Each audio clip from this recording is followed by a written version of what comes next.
కన్నప్ప ఈ సినిమా ఎలా ఉంది అని ఒక ముక్కలో చెప్పాలంటే मैडम मिनट प्लीज वहाँ अपनी सीट पे जाके बैठ जाइए क्या फर्क पड़ता है? हॉल तो खाली है। बाद में झुकझुक होगी जहाँ का टिकट लिया वहीं जाके बैठ जाइए ticket please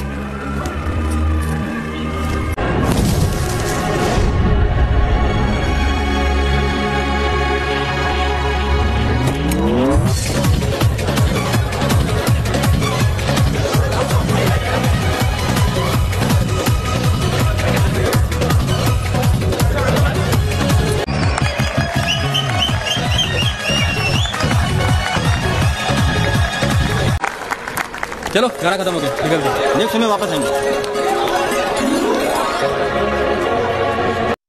first of all 5 రకాలుగా ఒక సినిమాని డివైడ్ చేయొచ్చండి. First of all must watch, ఖచ్చితంగా చూడాలి 2, one time watch, average 3, 4 time pass cinema, 5 ఇంకా వాటి గురించి మాట్లాడుకోకపోవడం బెటర్ అనమాట.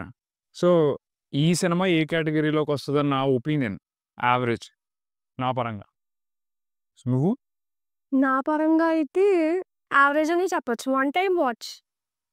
పదే పదే చూడలేని సినిమాని ఒక్కసారి చూడొచ్చు. ఒకసారి కూడా మీరు చాలా ఓపిక ఉంటే.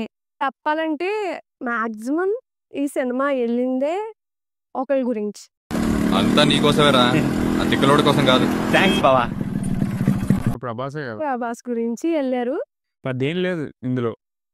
ఓన్లీ శివుడికి సంబంధించిన అంటే డివోషనల్ సాంగ్స్, అంటే ఇది అందరి జోనర్ కాదనమాట. ఇది దైవభక్తి ఉండి దేవుడికి సంబంధించి బాగా వాళ్ళు అర్థం చేసుకోగలరు, వాళ్ళు ఫీల్ అవ్వగలరు. అంటే వాళ్ళకి ఈ సినిమా బాగా కనెక్ట్ అవుతుంది. అలా కాకుండా సినిమాలు విజువల్ ఎంజాయ్మెంట్కి వెళ్దామంటే అది మీకు నచ్చదు. నచ్చదు. ఎక్స్పెషల్గా మన చిన్నప్పటి నుంచి శివలింగానికి బతకన్నప్ప ఐస్ పెట్టడం, ఆ బిట్ గురించి సినిమా అంతా తీసినట్టు అనిపించింది నాకైతే. అండ్ ఈ సినిమాకి ఎవరు రారేమో అనుకొని ఆ ప్రభాస్ని తెప్పించారేమో అని నా ఒపీనియన్. డైలాగ్ డెలివరీ చాలా లాగ్ ఉంది.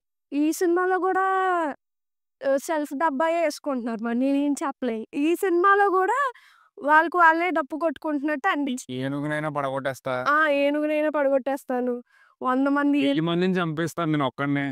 అంటే బతకన్నప్ప మనిషే, ఆయన మనిషి, ఆయన అంటే చూపించే అడిగి ఇప్పుడు చూపించలేదు. ఫస్ట్ ఆఫ్ ఆల్ యుద్ధం జరుగుతుంది అందులో 1,00,000 మంది వస్తారని ఒక బిట్ ఉంటుంది అనమాట. 1,00,000 మంది వచ్చారో లేదో తెలియదు కానీ దగ్గర 100 మంది కూడా లేరు ఆ బ్యాటిల్లో. యాక్చువల్లీ ఆ మూవీ అంతా కూడా ఒక పిక్నిక్ వచ్చినట్టు, పిక్నిక్ వచ్చి ఒక సరదాగా టెంట్ మూవీ అంతా కూడా ఒక 20-50 మెంబర్స్తో ఆగొట్టేస్తారు. అంటే ఒక జనాలు చాలా తక్కువ రేంజ్లో తీశారు. తీసిన లొకేషన్లోనే తీశారు. అంటే నీకు ఆ మూవీ ఇప్పుడు ఏదో ఒక ఇప్పుడు బిట్ తీసుకొని ఆ బిట్లోనే సినిమా అంతా ఆగొట్టేసారు వీళ్ళు. ఫార్మాలిటీగా ఒగ్గొట్టేసినట్టు ఉంది. మొత్తం అంతా పిక్నిక్ వచ్చి టెంట్లు వేసుకొని 4-5 రోజులు హ్యాపీగా ఎంజాయ్ చేసి వెళ్ళిపోయినట్టే మొత్తం అందరూ అక్కడ. అంటే ఇప్పుడు కోయిజాతి కల్చర్ అనేది, కోయిజాతి అంటే ఇప్పుడు బతకన్నప్ప అనేవాడు కొద్దిగా అడవి మనిషి టైప్. ఆయన జాతి, ఆయన కల్చర్, ఆయన లివింగ్ స్టైల్ అనేది సరిగ్గా చూపించలేకపోయారు. ఫైట్స్ అయితే మాత్రం చాలా ఎటకారంగా ఉన్నాయి. కొంతమందికి నచ్చచ్చు ఫైట్స్, కాకపోతే నాకు రోప్ ఫైటింగ్ అంటే అసలు ఇష్టం ఉండదు. రియల్గా చూపిస్తే కొద్దిగా చూడాలనిపిస్తుంది అనమాట. మొత్తం రోపే. ఫస్ట్ హాఫ్ అంతా ల్యాగ్, సెకండ్ హాఫ్ క్యామియో ఉన్నది కాబట్టి మీ అందరికి తెలుసు కాబట్టి ఆ క్యామియో వల్ల కొంచెం చూడగలిగాం. మళ్ళీ దాని తర్వాత రొటీన్ అనమాట. తర్వాత ఒక షాట్ ఉంటుంది సినిమాలో, చాలా బాగున్నది. ఆ షాట్ ఏంటంటే త్రిశూలం పట్టుకొని హీరో ఒక షాట్ ఉంటుంది అనమాట. అదొక్క షాట్ బాగుంది. ఇక్కడ నుంచి అనుకునే లోపల మళ్ళీ నార్మల్ ఫైటింగ్ అనమాట. ఇలా లేపి ఇలా పడగొట్టేసాడు డైరెక్టర్. అంటే స్టోరీ రైటింగ్ పక్కన పెట్టేస్తే తీసే వీడియో అనేది చాలా డెప్త్గా ఉండాలి. ఎంత డెప్త్గా ఉంటే స్టోరీ అంత బాగుంటుంది. నాకు ఎందుకో వర్త్ డెప్త్ అనేది కనిపించలేదు.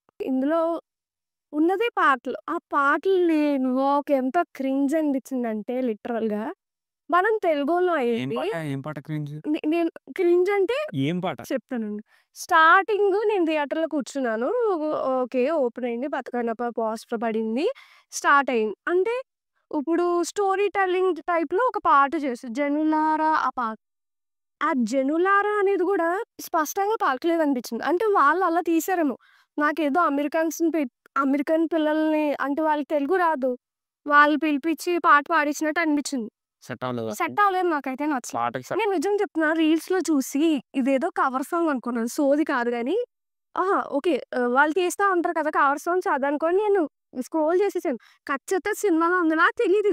నాకు నిజంగా తెలీదు. పాటలు అంటే చివరిలో వచ్చిన శివ మీకు అందరికి తెలుసు కదా ఈ పాట అంటే చాలా బాగుంటది అది అదొక పాటే నాకు ఇష్టం నాకు అదే. సినిమా నాకు ఆ పాట చెప్తాను. పాటలు బాగా ఫోర్స్డ్ గా ఏదో యావరేజ్ గా హీరో వస్తాడు హీరోయిన్ చూస్తాడు ఆ హీరోయిన్ గురించే మీకు హీరో ఫస్ట్ వస్తాడు హీరోయిన్ చేస్తాడు ఒక పాట చెప్తున్నాను కదా ఆ హీరోయిన్ గురించి మొత్తం పాట తీశారు. ఫస్ట్ హాఫ్ అంతా హీరోయిన్ తోటి పాటలే ఉంటాయి.